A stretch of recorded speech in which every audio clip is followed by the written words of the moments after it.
So I put a blue tape line like right where the factory cut was for the handbrake. So we're gonna start there as a center point for everything else. Trimmed all around it so it fits under this factory metal lip here. And it's all the way up against the back of this. So I say that's a pretty good starting point.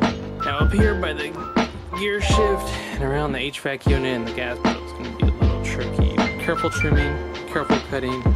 But yeah, so far so good, not bad for I mean it says it's for a 635 CSI. They didn't have one for a 633, which I don't know how different they are. I don't think they're that much different. But either way, it still fits pretty good.